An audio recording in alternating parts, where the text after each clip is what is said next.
भाई इस गौशाला के ट्रस्टी हैं, तन मन धन सेवा में लगे हुए हैं।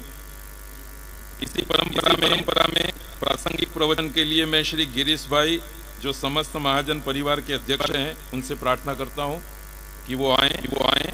जैसा कि मैंने कहा, माननीय गिरीश भाई ने आज तक 2 करोड़ रुपए की सहायता गौशाला को की है और उनकी ये सहाय आगे चलने ही वाली है। आज भी वो यहाँ आए हैं तो इस सहाय की घोषणा की जाएंगे। माननीय श्री गिरीश भाई। सम्माननीय गौरती प्रकृति प्रेमी प्राकृतिक खेती के हिमायती, वैसे हमारे आदरणीय आचार्य देवव्रत जी आज इस 10,000 से अधिक गौ माता और अबोल जीव जंतु, इसलिए कह रहा हूँ कि 5,000 से अधिक कबूतरों की भी यहाँ सेवा होती है, मोरों की भी सेवा होती है।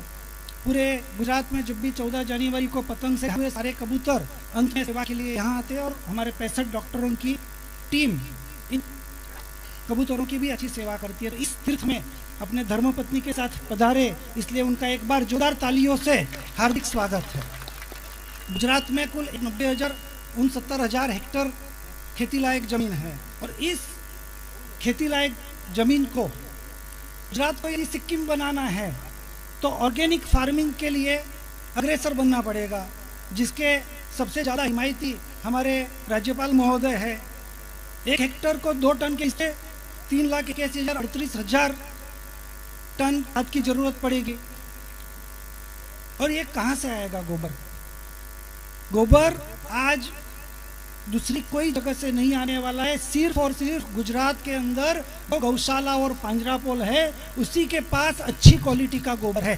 बाकी तो सब प्लास्टिक खाई हुई गाय माता घूम रही है और उस कचरे से खेती अच्छी नहीं होने वाली है। लेकिन हर गौ माता या गौशाला में आए हुए हर पशु को यदि ऑर्गेनिक मैन्योर मैन्युफैक्चरिंग फैक्ट्री के रूप में देखा जाए तो गुजरात अंदर जो 4 लाख से अधिक गौवंश या पशुधन जो गौशाला में पलता है, कुल 1,67,50,000 गोधन है गुजरात में, उसका 10 किलो गोबर तो 16,75,00,000 किलो होगा।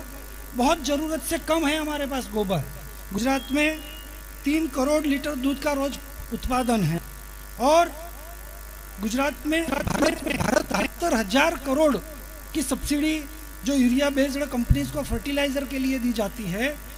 मैं तो ये विनती करूंगा कि रासायनिक खाद और पेस्टिसाइड की सारी सब्सिडी भारत की तमाम गौशाला पांजरापोल को डिस्ट्रीब्यूट की जाए तो सारी खाद की रिक्वायरमेंट इन गौशालाओं से ही पूरी हो जाएगी, इन पांजरापोलों से ही पूरी हो जाएगी।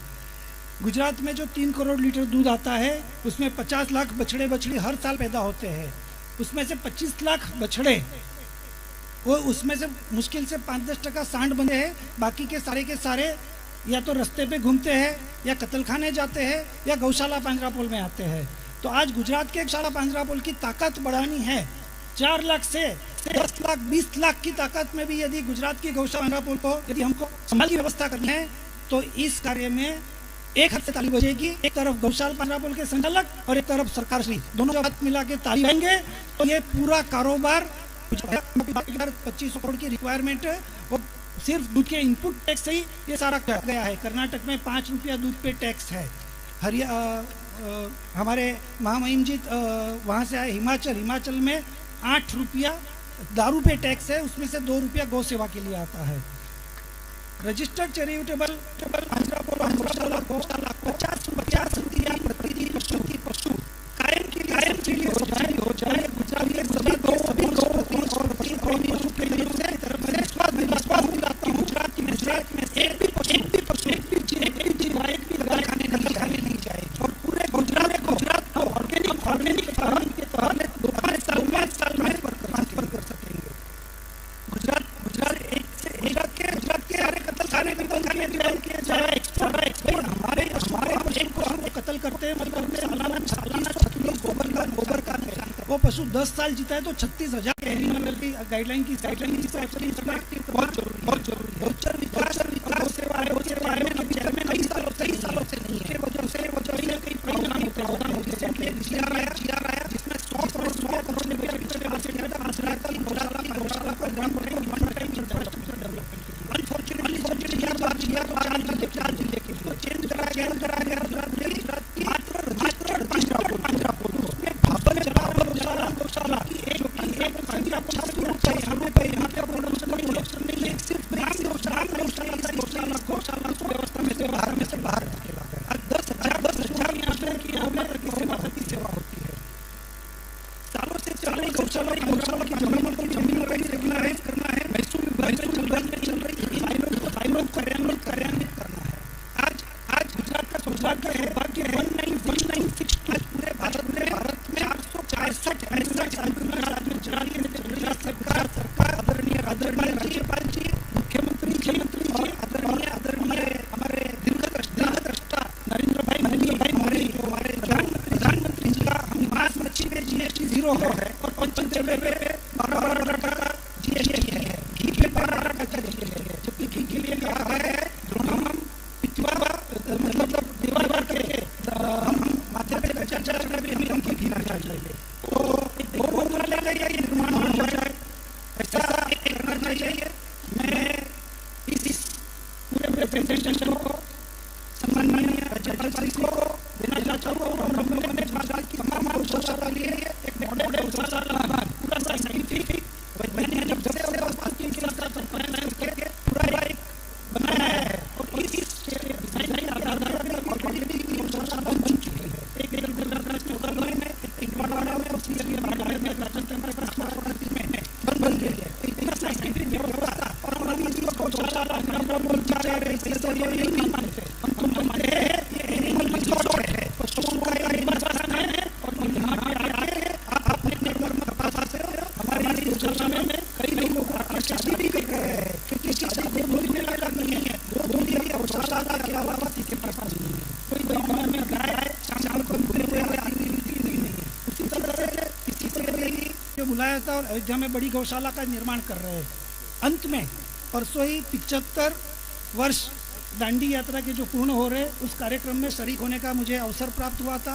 अहमदाबाद कलेक्ट्रेसी के तरफ से आमंत्रण आया था, इसलिए मैं शरीक था और मैंने देखा कि 75 हफ्ते तक ये चलने वाला है। तो आज समस्त महाजन की तरफ से 75 गौशाला को 75 लाख रुपया सम्माननीय हमारे राज्यपाल के हस्ते देने की मैं घोषणा करता हूँ। चेकबुक और पूरा लिस्ट आदरणीय राज्यपाल जी को मैं समर्पित करता हूँ। बहुत बहुत आप सबका धन्यवाद और इस बातों पे सरकार विचार करके तुरंत कार्यान्वित करे, यही आपके चरणों में हम प्रार्थना करते हैं। बहुत बहुत धन्यवाद समादरणीय श्री गिरीश भाई का। इसी परंपरा में अत्यंत संक्षिप्त वक्तव्य देने के लिए मैं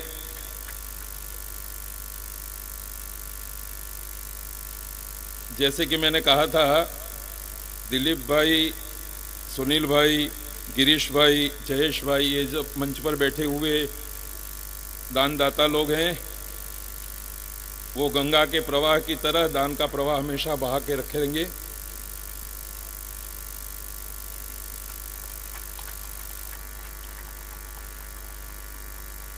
मैं श्री सतीश भाई से विनंती करता हूं कि वो